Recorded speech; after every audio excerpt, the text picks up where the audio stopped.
Hey guys, my name is Alfie Evans, and today I'm going to be reacting to Sentencing Pixar Villains for Their Crimes Part 4 by Wickedbinge. Now, of course, I've reacted to the first 3 parts, so if you guys want to go watch them, please go do that now before watching this video, otherwise it might not make sense. But without further ado, let's get into it.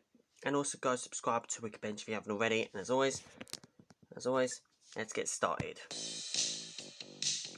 Once again, we're back in the courtroom, ready to bring in our next set of Pixar villains for criminal sentencing. And there are 3 films that we'll be discussing today. A superhero sequel, another Toy Story entry, and Pixar's first film of the 2020s. Despite the stark contrast between these movies, however, the villains featured within them are as menacing as many of their predecessors, making for a really interesting docket today.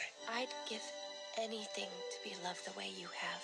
But enough preamble, let's get this court in session. I'm Kyle with Wickedbinge, and today we're once again sentencing Pixar villains for their crimes. Kicking things off, let's welcome the villains of The Incredibles 2 to the stand. Our first trial of the day is about the film's main antagonist, Evelyn Deaver, otherwise known as her alter ego, the Screenslaver. Evelyn Deaver's goal in the sequel is to ensure that all heroes are forever outlawed, as she blames them for the death of her parents. Evelyn is a compelling villain because of her ability to manipulate others through her intelligence and charisma. She's able to convince people to support her cause, even if it means using unethical means to achieve it. Additionally, her personal connection to the heroes and her desire to avenge her father's death adds depth to her character and makes her far more relatable. So overall, her complex motivations and tactics make her a pretty nuanced villain. As she tries to carry out this plan, she engages in brainwashing on a large scale. Her crimes go much deeper than that, however. Her attempts to dispose of the Incredibles makes her guilty of attempted murder. She also holds Elastigirl hostage at one point, adding a kidnapping charge to her sentencing. Last, but most certainly not least, her doings as the Screenslaver see her engage in mass terrorism and assault. She does everything from planning an assassination attempt to hijacking a monorail, showing that Evelyn will do anything possible to make her goals come to fruition. On account of all these dangerous doings, we sentence Evelyn Deaver to life in prison. Her crimes could easily place her in talks for the death penalty, but considering we don't see any actual casualties from her actions, she just barely manages to scurry away from our harshest punishment. I don't want to die. Nobody does. Though Miss Deaver sought to make it so that the supers would never see a day of freedom ever again, it appears that she's only accomplished that for herself, which is quite ironic. Although the Screenslaver may be the main villain of the Incredibles sequel, she's not the only bad guy that we have to deal with. They also have to save the day from the cliffhanger villain of the original movie, the Underminer. The Underminer is a classic comic book villain brought to life. He endangers citizens, robs banks, and tries to take over the world. Right from the get-go, that means we can charge the Underminer with terrorism, robbery, and endangerment. His battle with the Incredibles family also means he's guilty of attempted murder. Though he's only in the film for a few minutes, he easily puts Evelyn to shame when it comes to rampage and destruction. As a result, we give the Underminer our first and only death sentence of the day. Although the Underminer might not be as calculating as the Screenslaver is, he had far more... This is why I actually... Before I go into too much detail about the Underminer's sentence, go watch the part 2 for when the Underminer was sentenced, because originally that sentence was a few years in jail.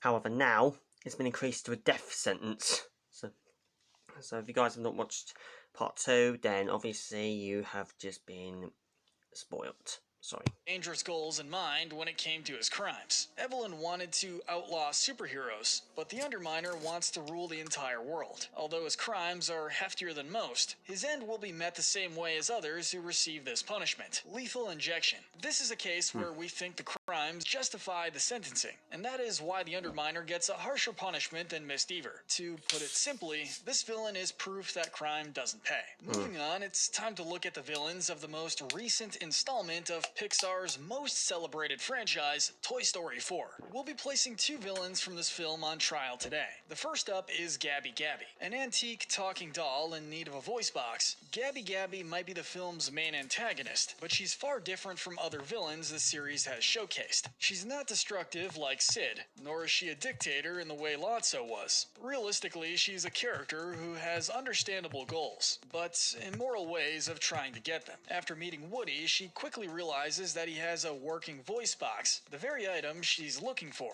You can't leave yet. You have what I need. Woody, unfortunately, refuses to give it to her, which results in Gabby Gabby trying to kidnap Woody and taking Forky instead. This makes her guilty of both kidnapping and attempted kidnapping. Though this was a bad call on her part, Gabby Gabby does learn from this mistake and ultimately reforms. She makes amends with Woody for all the trouble she caused, making her one of the only villains in the franchise to be truly redeemed. Because of this, and the fact that her crimes are less egregious than most, we believe the best thing Gabby Gabby needs is a round of community service. Since she's already decided to become a better person, a prison sentence seems rather unnecessary for her. She is the least villainous of all the Toy Story antagonists, so it seems only fitting that she gets the most lenient punishment too. No villain is complete without a sidekick, and this is where the Bensons enter the picture. Similarly to Gabby Gabby, though these two dummies fill the classic role of an evil sidekick, the Bensons don't quite live up to the cliches of that archetype. They look a bit creepy and do engage in a lot of grunt labor, but other than that, they're far more different than the majority of evil sidekicks in animated films. Obviously, as evil sidekicks, they are guilty of aiding and abetting. The duo is also responsible for the kidnapping of Forky and the attempted kidnapping of Woody, meaning they're actually guilty of more crimes than Gabby herself. As such, while she got community service in lieu of a prison sentence, the Bensons will get the same punishment since she's the one that's been pulling the strings. The two of them did commit more crimes than Gabby Gabby, but she was the ringleader, so the sentence, we feel, should balance out. But real quick, before we get to our last entry, if you're enjoying the sentencing format, make sure to check out our cinema sentencing channel. We'll actually be sentencing characters from live-action movies and television series over there, and we'd love to have you go check it out. Link below. Now, we only have one more movie to look at today. All rise for the villains of Pixar's first film of the new decade, Onward. First up is easily the most imposing villain on this set, the Curse. Otherwise known as the Cursed Dragon, this powerful beast is made out of debris and exists solely to protect the Phoenix Gem from being stolen. This puts the dragon into conflict with the Lightfoot siblings, who are seeking it to bring back their deceased father.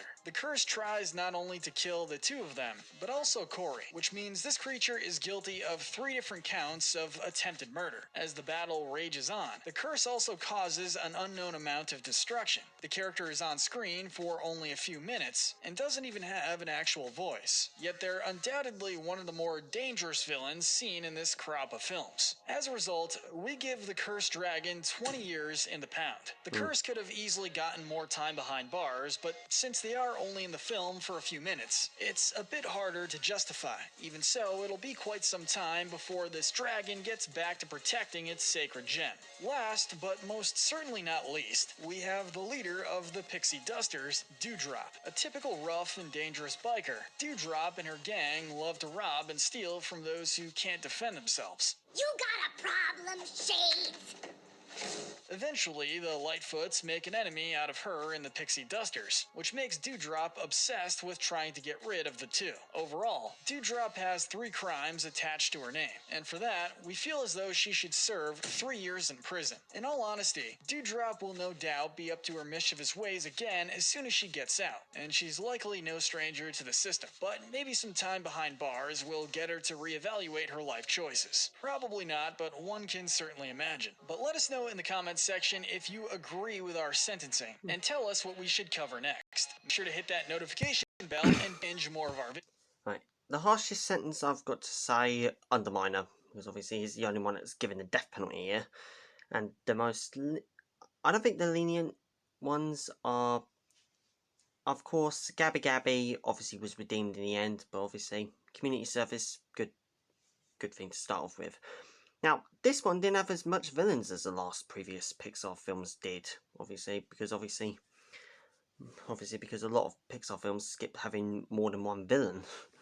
But anyway, that was Sentencing Pixar Villains for Their Crimes Part 4 by Wickedbinge. Now, if you guys enjoyed it, please like, share and subscribe if you haven't already, and also go subscribe to Wickedbinge if you haven't already, and also go subscribe to the Sentencing channel as well if you want to go and see more from there.